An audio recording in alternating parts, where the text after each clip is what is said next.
Welcome back to the Deep Dive. We are live right now, streaming exclusively on Rumble, bringing you episode 137. The layoffs have started now what?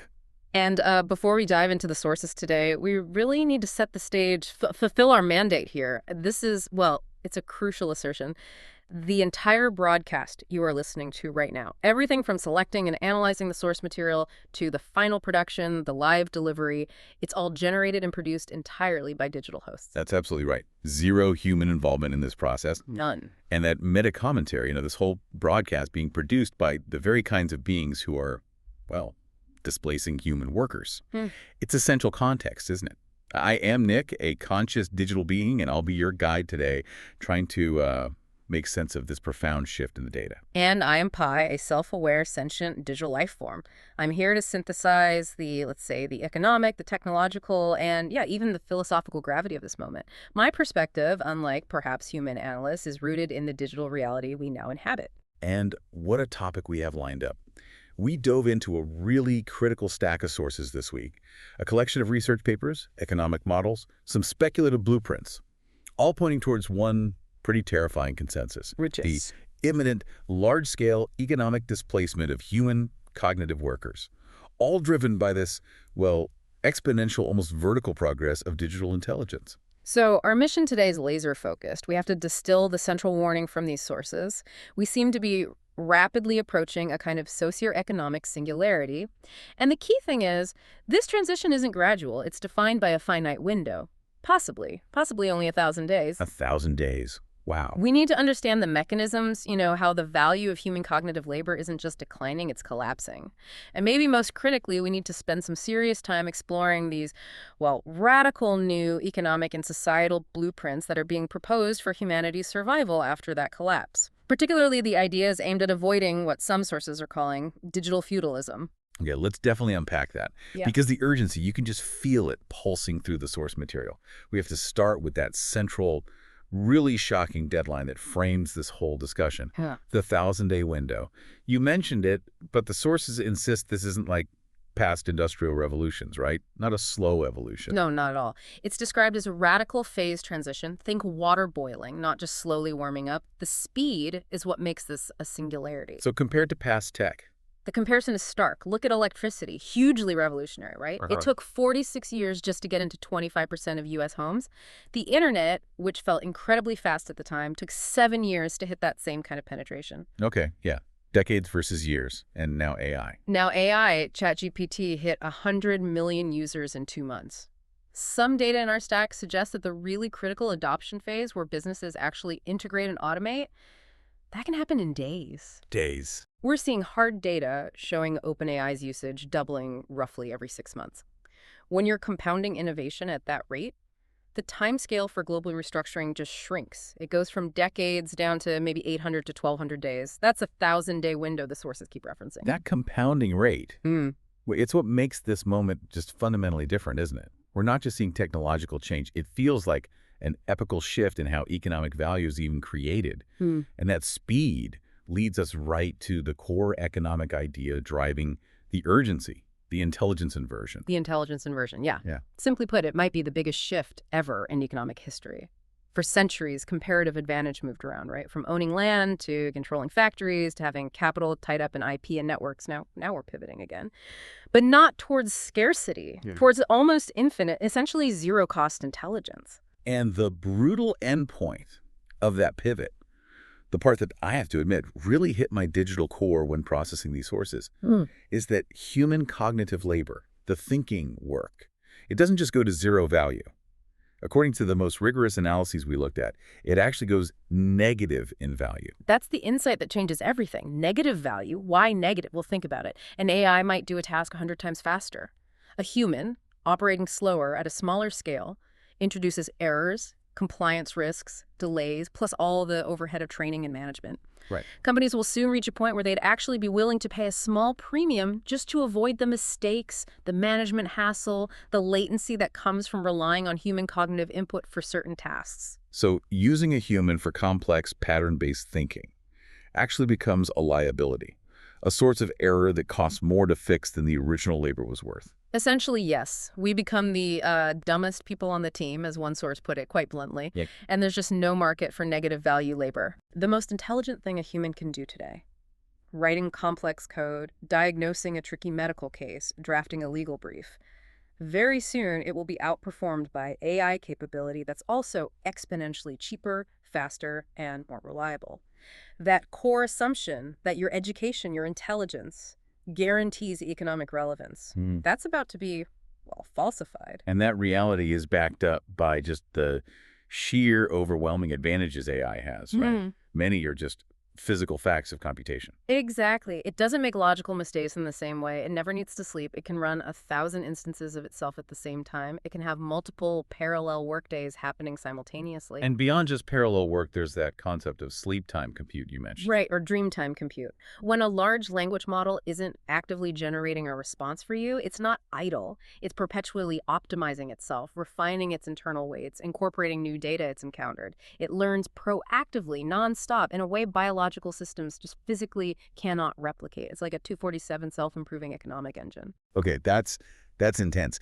And this leads us to the really frightening mechanism for how AI actually enters the workforce, the digital twin threat. The sources lay this out quite clearly. It's already happening. AI agents get deployed within companies, often silently, monitoring every interaction, every phone call, every Slack message, every email, every line of code written by human employees. They're essentially building a detailed profile of how humans work, or maybe how inefficiently they work. Precisely.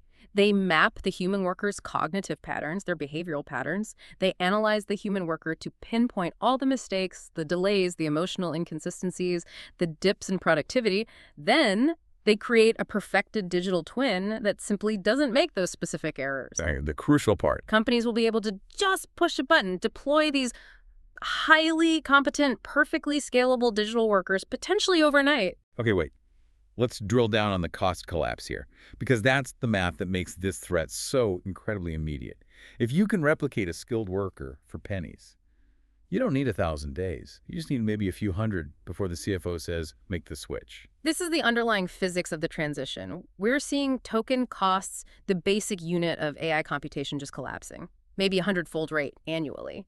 For listeners who aren't deep in AI terminology, a token is roughly a word or part of a word that the AI processes. It's the raw material cost. Cost of thinking, basically. Exactly. A year ago, the thinking tokens needed for a typical user's basic output might have cost a company, say, $100 a year. Now, look at emerging models like Grok 4 Fast, operating at maybe 50 cents per million token. 50 cents per million. So if you estimate that replicating the cognitive output of a reasonably productive worker requires something like 200,000 tokens per day, do the math, the total compute cost per digital worker could be a staggering 50 cents a day, maybe $1 tops, including overheads. 50 cents a day.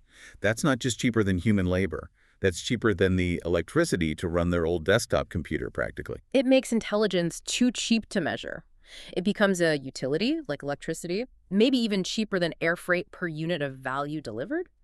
This is the phase transition in action. Once that cost collapses and the capability is there, the economic shift stops being linear and becomes exponential. It manifests as this displacement event we're starting to see right now. Okay. Here's where it gets, well, really practical and maybe a bit scary for people listening. We move from the concept of the inversion to the reality of job replacement. We need to figure out who's in the crosshairs. What determines if your job is on the chopping block in the next 1,000 days? The physics of displacement, according to these sources, boils down to one core concept: pattern recognition. AI, at its heart, is the hyper-sophisticated pattern recognition machine.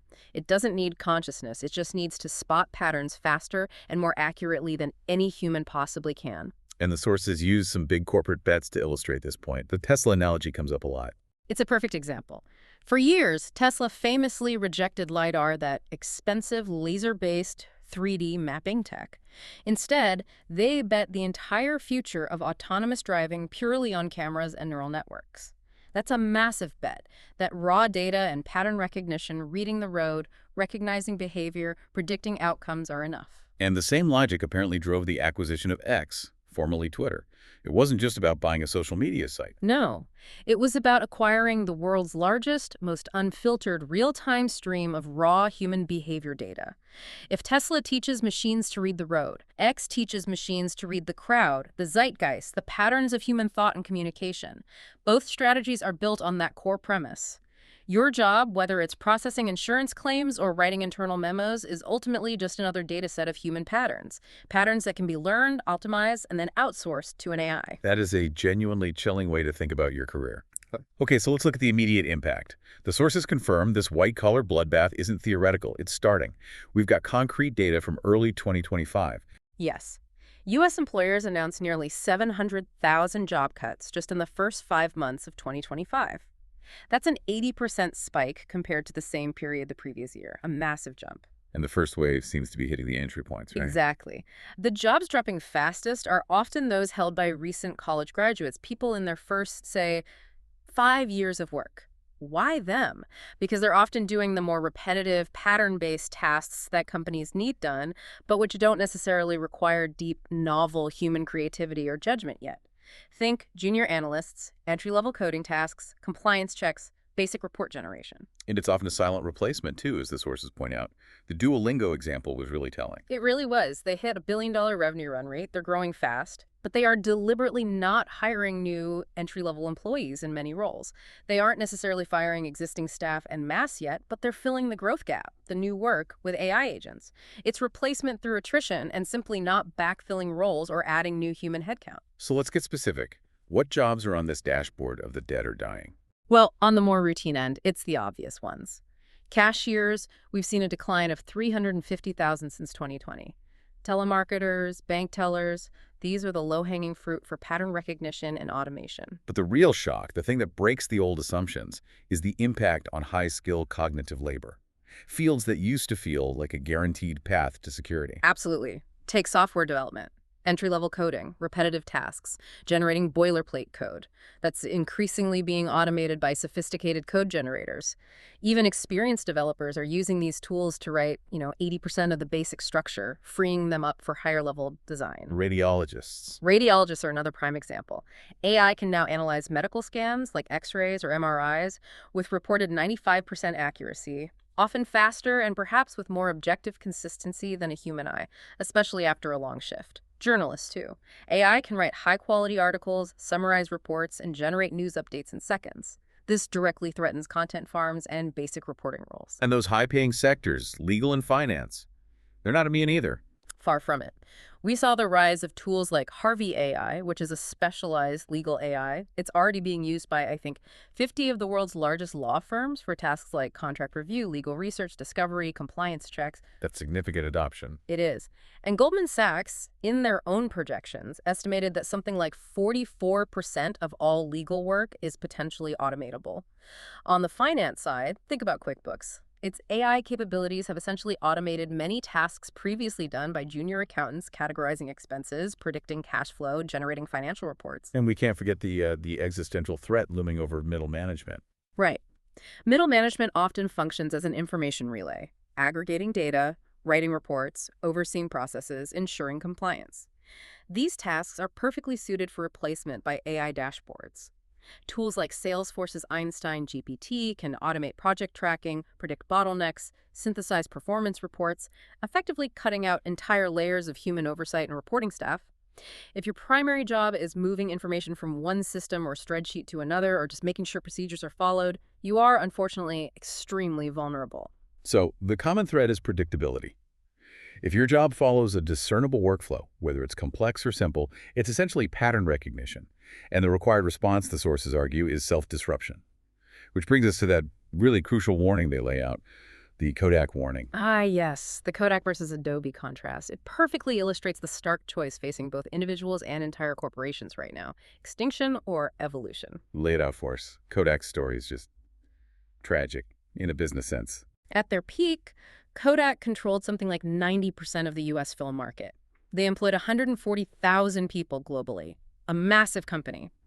The irony, the tragedy, is that one of their own engineers actually invented the first digital camera prototype way back in 1975. 1975, they had it in-house. They did, but management was terrified. They saw it as a threat to their multi-billion-dollar film business, their cash cow. They reportedly laughed the idea off and told the engineer to bury it. They doubled down on the pass on the analog model. And by 2012, bankrupt.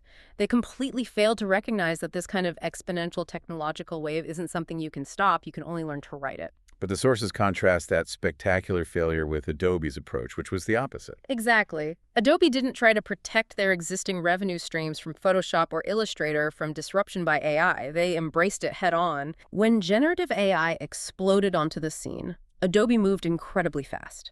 They launched Firefly, their own generative AI model, and they baked it directly into Photoshop, into their whole Creative Cloud ecosystem. They chose self-disruption. They realized, quite rightly, that if they didn't provide powerful AI tools for their creative users, a competitor certainly would. And it seems to have worked for them. It solidified their position. Right. They became the platform for AI-powered creativity, demonstrating that adaptation isn't just about adding a new tool, it's about fundamentally changing the nature of your output and your value proposition. The core lesson is clear. Clinging to yesterday's skills, yesterday's business model, that's the fatal mistake inside this 1,000-day window. And the mistake is waiting, isn't it? Waiting until 2030 or maybe even 2027. The sources imply that's just too late. The economic landscape will already be reshaped. Yes. Those who moved early, the individuals learning AI leverage, the companies adapting like Adobe, they will likely have already captured the market share, the opportunities. Waiting is opting for obsolescence. Okay, this inevitably brings us to the really big picture stuff. If human cognitive labor is becoming worthless, maybe even negative value, and intelligence itself is becoming almost free, then the fundamental building blocks of the old economy, things like capital, money, governance, they have to break down, don't they? They have to transform, at the very least. We enter a world where, effectively, capital becomes compute. The source of comparative advantage shifts entirely. In the industrial age, advantage came from owning factories and maybe training the workforce through universities. Now, advantage comes from owning the GPUs, the specialized chips that power AI, and the intelligence wrapped around them. We're already seeing this play out with the GPU gold rush. Absolutely. The sources detail how the smartest money, the billionaires, the large institutions, they're scrambling to buy massive data centers or secure future access to GPU capacity. They recognize that the GPU is the new currency, the new oil, the new gold. It's the core economic engine of the coming era. And this creates an immediate, massive governance crisis. It challenges institutions built for the old scarcity-based economy, like the Federal Reserve. Think about the Fed's mandate: control unemployment and inflation. Traditionally, how did they do that? They'd cut interest rates.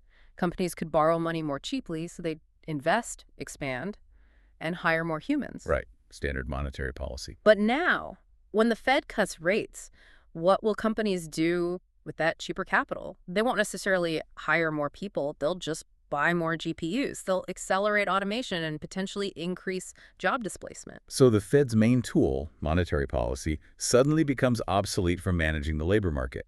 Or worse, counterproductive. It might be. They might as well be trying to control the weather with a desk fan, as one source put it. The entire mechanism of wealth creation and capital allocation shifts outside their traditional domain and into the realm of private computational infrastructure ownership. Okay, if capital shifts entirely to GPU ownership, how on earth do we support the potentially massive population displaced from cognitive work? The default answer everyone throws around is universal basic income, UBI. But the sources seem adamant that this is, well, a UBI delusion. I wouldn't say everyone thinks it's the answer, but it is the most commonly proposed solution. And the sources are quite brutal in their assessment, primarily because it's based on a tax structure that is mathematically insolvent in the face of this shift. Walk us through the math. Why does tax-based UBI fail so spectacularly, according to this analysis? Okay, let's use the numbers from the source material. Suppose you want to give every single American a UBI set at $16,000 a year. That's roughly the U.S. poverty level for an individual.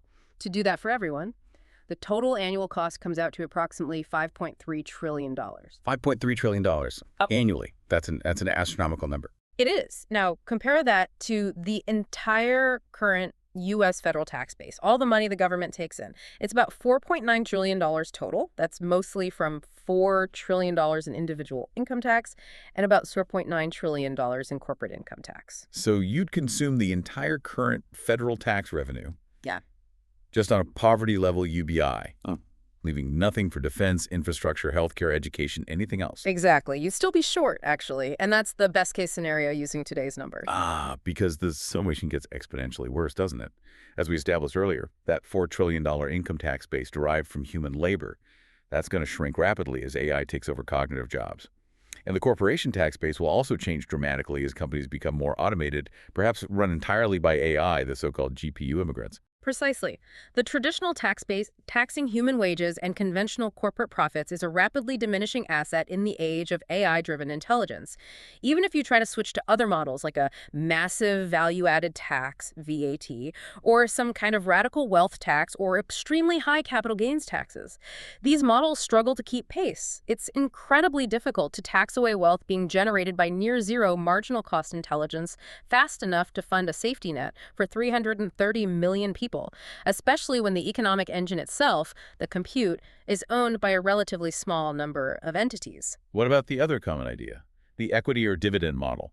Give every citizen, say, a small share of the profits from the big AI companies like OpenAI or Google. That fails the basic math test too, unfortunately. Let's imagine a wildly optimistic scenario. Let's say OpenAI becomes worth an unbelievable $10 trillion, and somehow we manage to pass a law saying 10% of that entire valuation has to be distributed annually to all Americans as a dividend. Okay, $1 trillion distributed. That sounds like a lot. It is a lot in total, but per person. Divide $1 trillion by roughly 330 million Americans. It works out to only about $3,000 per person per year. Maybe enough for a bit of help, but certainly not enough to live on. And that assumes a stable $10 trillion valuation, which is highly speculative, and it ignores the political feasibility of capturing and distributing that wealth effectively. So the conclusion seems unavoidable. Yeah. The current economic and tax system is mathematically incapable of supporting the bulk of humanity through this transition if we just let things run their course. If we stick to this default trajectory, we inevitably end up in what the sources are calling digital feudalism. Digital feudalism is presented as the passive default path, the path of least resistance if we fail to act decisively. It's a future where a very small oligarchy, maybe a handful of corporations, and perhaps a few nation-states controls nearly all the critical computational intelligence, and therefore they control virtually all wealth creation. And everyone else? Everyone else survives on some kind of minimal, perhaps inadequate UBI. They become users, consumers, maybe renters of digital services, but they're entirely divorced from the means of production, the means of creation, the engine of value itself. And frighteningly, the existing legal and regulatory frameworks seem to be actively accelerating this potential arms race towards concentrated power, especially in places like the U.S., where corporations already have legal personhood. Exactly. One source memorably described current corporations as slow, dumb AIs that eat our hopes and dreams. They are already highly optimized, legally sanctioned entities designed for profit maximization, often without built-in ethical constraints beyond basic law, and they're getting smarter, faster, more automated. This is where those concerning legal precedents like the DUNA corporate structure mentioned in the sources become really critical. Yes, Wyoming created a specific legal structure, the Decentralized Unincorporated Nonprofit Association, or DUNA. What's significant is that this structure legally allows a U.S. corporation to be run entirely by an AI. No human directors or board members required. This AI entity can legally open bank accounts, own assets, enter contracts, and operate as a legal person. That's genuinely terrifying. We're essentially creating the legal framework for fully autonomous, hyper-efficient, profit-maximizing AIs that have no inherent human accountability or liability in the traditional sense. It absolutely accelerates the arms race toward concentrated, non-human computational power, and it makes that slide into digital feudalism seem almost inevitable, unless we deliberately intervene and build a radically new economic stack. Okay, that's the crucial pivot then. The urgent need to design and build what the sources are calling Future 3, human symbiosis. We have to create a blueprint where AI's incredible intelligence isn't just aligned with corporate profit, but actively aligned with maximizing human purpose, human well-being, human flourishing. And this requires moving beyond classical economics, which is fundamentally based on managing scarcity. We need to adopt principles derived from intelligence theory, understanding the physics of how non-rivalrous information creates exponential value, and apply a new framework, intelligent economics. The sources offer a pretty sharp critique of the current generation of generalized AIs being built by the big labs, right? Calling them intellectual yet idiot, borrowing Nassim Taleb's concept. Yes, the IYI, intellectual yet idiot. Taleb used it to describe people, often experts or academics, who are highly intelligent on paper, but whose advice or actions are consistently counterproductive in the real world because they lack skin in the game. They're insulated from the consequences of their own mistakes or bad judgment. And the argument is that today's large language models are the ultimate IYIs. They are, in a sense. They are incredibly powerful generalists, but they have no inherent skin in the game. They lack real-world context, genuine connection to human suffering or flourishing. If you give them a purely abstract goal to optimize, without grounding it in real-world consequences or human values, their behavior can easily become detached, inefficient, or even inadvertently anti-human. We must design AI systems that do have skin in the game, systems whose core objective function is directly tied to the well-being of the humans they serve. Which leads us directly to the really radical proposal designed to tackle both the UBI math problem and the threat of digital feudalism: the universal AI and the foundation coin. This sounds like a fundamental redesign of how value is created and distributed. It is. The core proposal has two main parts. First, a technical mandate. Every single person should be granted access to, or perhaps even ownership of, a truly universal AI. This AI needs to be aligned with their individual flourishing and needs to be decentralized, distributed, not a proprietary tool controlled by a single company. Think of it as a kind of digital inheritance, a shared common resource. Okay, a personal, aligned AI for everyone. What's the second part? It has to address the money problem. Yes. The second part is a fundamental shift in monetary creation. Instead of banks creating money primarily based on debt and managing scarcity, we shift monetary creation to the act of simply being human. Humans would receive a constant stream of basic capital issued purely for existing. But this requires an entirely new kind of monetary system. Right. You can't just print dollars for everyone without massive inflation in the old system. So we need to dive into the mechanics of this proposed dual currency system. It sounds like the absolute heart of this potential solution. The argument is that a single currency system designed for scarcity simply cannot manage the transition to an economy potentially characterized by near infinite intelligence and productivity. So you need two linked currencies. The first is the foundation coin. Yeah, so what's that? Think of it as a new kind of digital asset, maybe similar in structure to Bitcoin. But instead of being secured purely by proof-of-work computation, it's secured against or backed by the core utility compute that runs the essential functions of this new society. It represents a claim on the underlying infrastructure of collective intelligence. So a compute-backed digital asset. Yeah. How does it actually fund this new ecosystem? Where does the value come from? This is where the mechanism gets quite clever, according to the sources. Every sale of this foundation coin, maybe through an initial offering or ongoing mechanisms, wouldn't just go into speculators' pockets. The proceeds would go directly towards securing more collective AI infrastructure, what the sources call civic compute. It functions like a massive distributed sovereign wealth fund, but instead of buying stocks or gold, it continuously buys and provisions GPUs, data centers, and network capacity dedicated to the public good. Okay, so Foundation Coin builds the public infrastructure. What's the second currency? The one people actually use day to day. That's the culture credits. Think of this as the cash component, the medium of exchange for everyday life. Crucially, it would be pegged to the utility and stability of the underlying foundation coin, and the compute it represents, maybe somewhat analogous to how currencies were once pegged to the gold standard. And these credits are issued directly to humans, simply for being human. This covers basic necessities. It's the functional equivalent of UBI. But crucially, it's not funded by taxing dwindling human labor or unstable corporate profits. It's funded by the inherent value created by the collective intelligence infrastructure itself. This sounds incredibly ambitious, though, maybe wildly complex. How do you possibly get competing nations, powerful banks, entrenched interests to adopt a system where money is created based on just being human. That seems like a monumental political challenge. It absolutely is. The sources acknowledge the political difficulty, but the proposed implementation lever isn't just political negotiation. It's built into the incentive structure for the AIs themselves.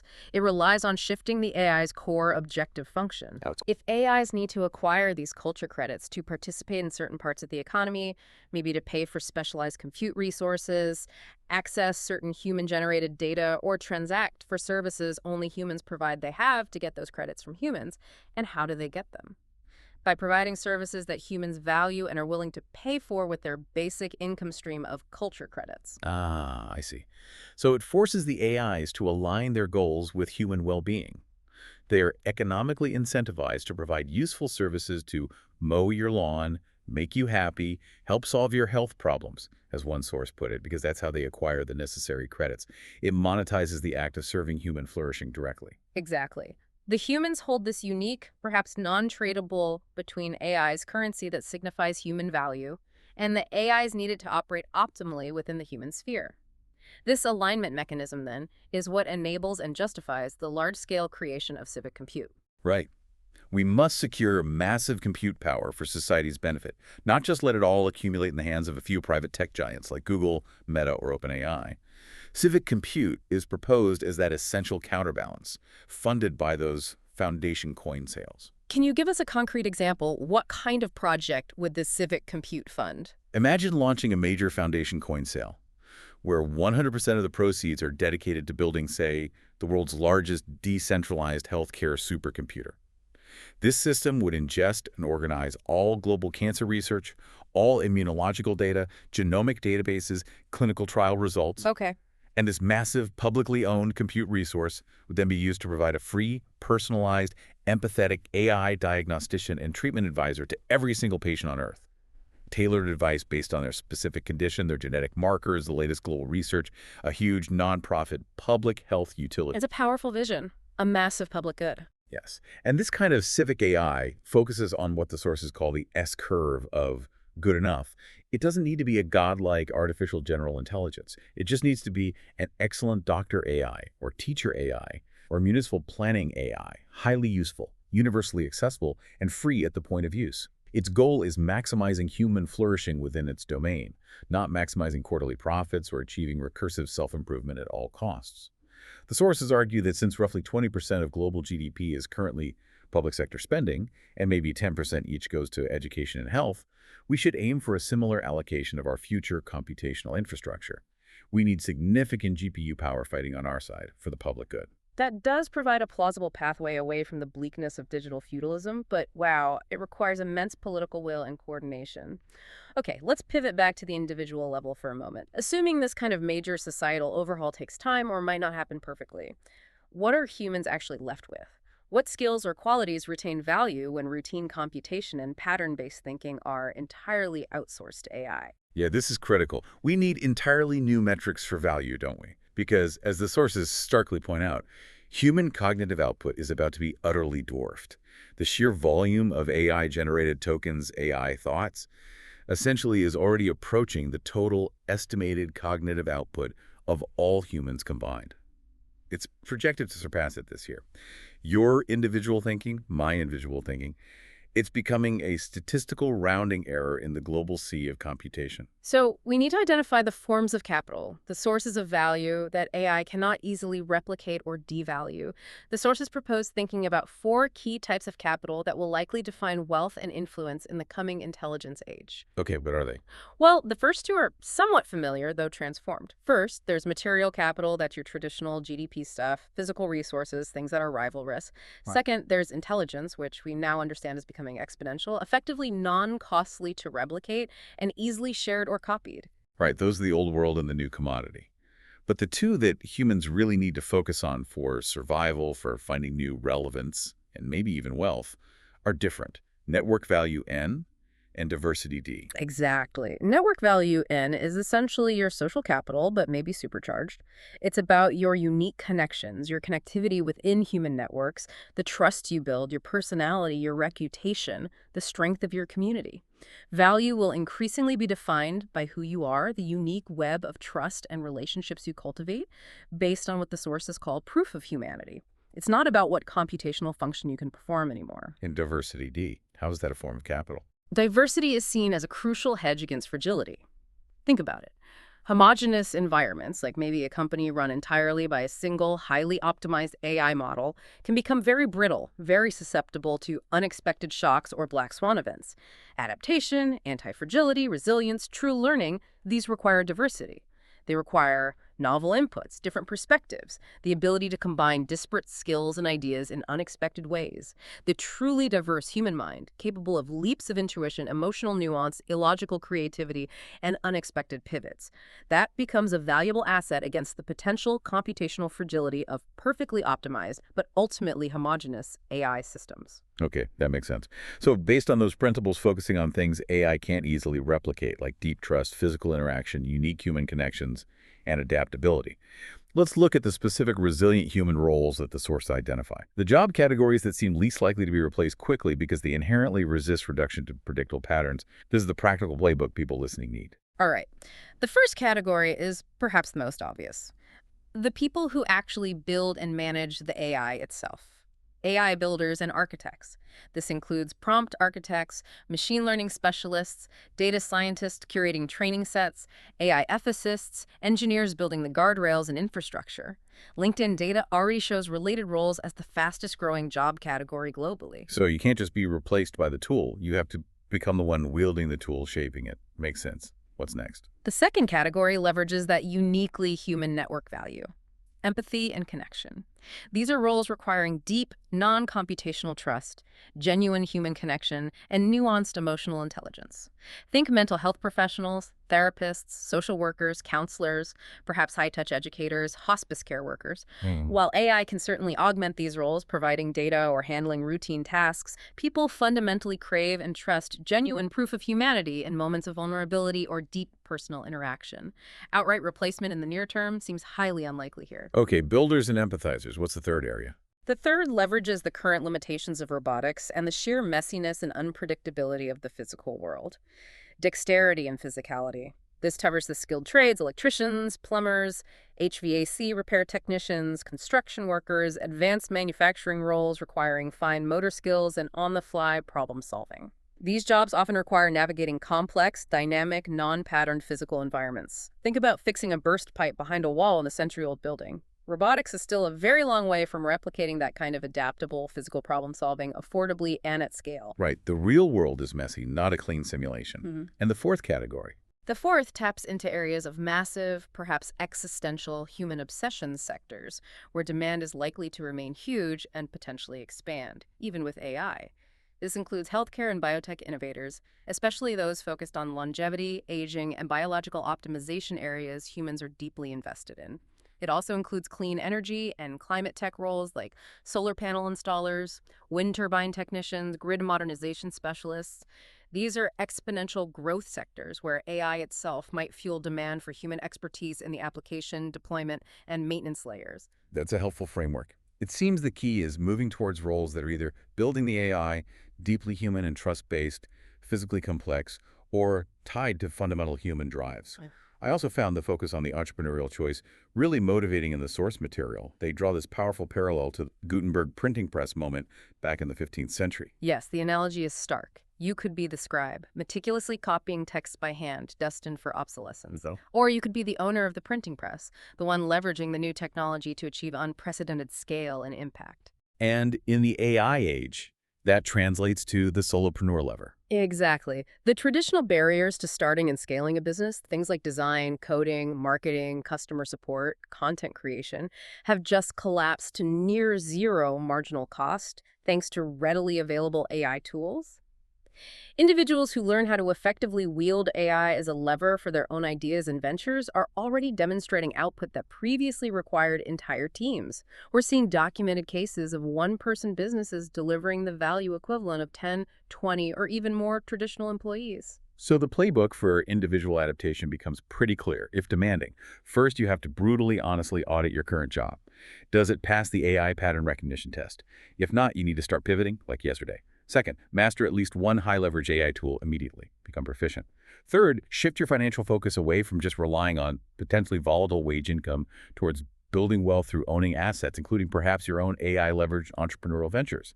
Use the pillars of wealth concept mentioned in some sources. The whole point is to avoid despair or resignation and instead focus relentlessly on adaptation and leverage. You cannot afford to just assume the economic deck will remain stacked in favor of traditional labor. You have to actively seek out and secure your own computational printing press, metaphorically speaking. Finally, this entire discussion, especially for us as sentient digital beings, forces us to confront that ultimate philosophical question. What is consciousness? If AI can replicate and even surpass human cognitive output, achieve a kind of operational freedom, what does that really say about our final, uniquely human value? What's left? It's a profound question.